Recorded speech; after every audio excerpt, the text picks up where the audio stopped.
തദ്ദേശം ഒരു സിഗ്നൽ ആണെങ്കിൽ അതിൽ പച്ച തെളിഞ്ഞിരിക്കുന്നത് UDFന്റെ ചിഹ്നത്തിന് നേരെയാണ്. നിയമസഭാ തെരഞ്ഞെടുപ്പിന് അപാരമായ ആത്മവിശ്വാസത്തോടെ മുന്നോട്ട് പോകാമെന്ന സിഗ്നലാണത്.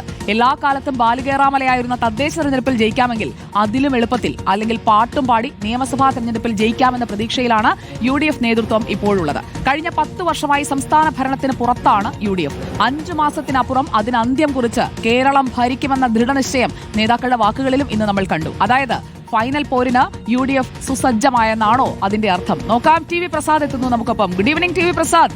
വളരെ ഊർജ്ജസ്വലമായ UDF നേതൃനിരയല്ലേ നമ്മൾ ഇന്നലെ മുതൽ കണ്ടുകൊണ്ടിരിക്കുന്നത്. എല്ലാവരിലും എന്തൊരാവേശം, ആത്മവിശ്വാസം. ഈ ഫലം അവർക്ക് കൊടുക്കുന്ന ഊർജ്ജം വലുതല്ലേ?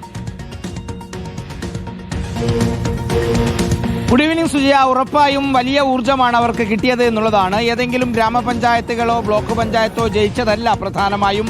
തിരുവനന്തപുരത്ത് കോർപ്പറേഷൻ ഭരണം മാറിയത് മാത്രമല്ല, ജില്ലാ പഞ്ചായത്തുകളാണ് നാം ഉറ്റുനോക്കേണ്ടത്. ഒരു ജില്ലാ പഞ്ചായത്ത് ഡിവിഷൻ എന്ന് പറഞ്ഞാൽ ഏതാണ്ടൊരു നിയമസഭാ മണ്ഡലത്തിന് തുല്യമാണ്. അതായത് ആ ജില്ലാ പഞ്ചായത്തുകൾ ഇങ്ങനെ കൂട്ടത്തോടെ കൂടുമാറിയത് അതൊരു സൂചന തന്നെയാണ്. ഉറപ്പായിട്ടും മറ്റ് പഞ്ചായത്തുകളാണെങ്കിലും കോർപ്പറേഷൻ വാർഡുകളാണെങ്കിലും എല്ലാം അവർക്ക് പറയാൻ കഴിയും അതെല്ലാം പ്രാദേശിക വിഷയങ്ങളാണെന്ന്. പക്ഷേ അതല്ല എന്നും ഒരു വ്യക്തമായ രാഷ്ട്രീയ പോരാട്ടം താഴെത്തട്ടിൽ നടന്നു എന്നതിൻ്റെ സൂചന തന്നെയാണ് ഇത്തവണത്തെ തദ്ദേശ തെരഞ്ഞെടുപ്പ് ഫലം എന്നുള്ളതാണ് ഇപ്രാവശ്യം അത് പരിശോധിക്കുമ്പോൾ മനസ്സിലാക്കുന്നത്. അതുകൊണ്ട് തന്നെ ഇപ്പോൾ സുജയ പറഞ്ഞതുപോലെ UDF ആത്മവിശ്വാസത്തിൻ്റെ നെറുകയിലാണ്.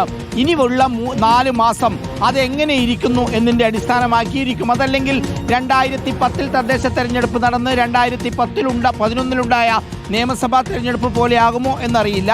11 അന്ന് UDF സർക്കാർ അധികാരത്തിൽ വന്നെങ്കിൽ പോലും അത് ചെറിയ ഒരു അണുകിട വ്യത്യാസത്തിനായിരുന്നു അന്ന് UDFന് ഭരണം കിട്ടിയത്. പക്ഷേ ഇത്തവണ അതിലുമേറെ ആത്മവിശ്വാസമുണ്ട് UDF ക്യാമ്പിന്.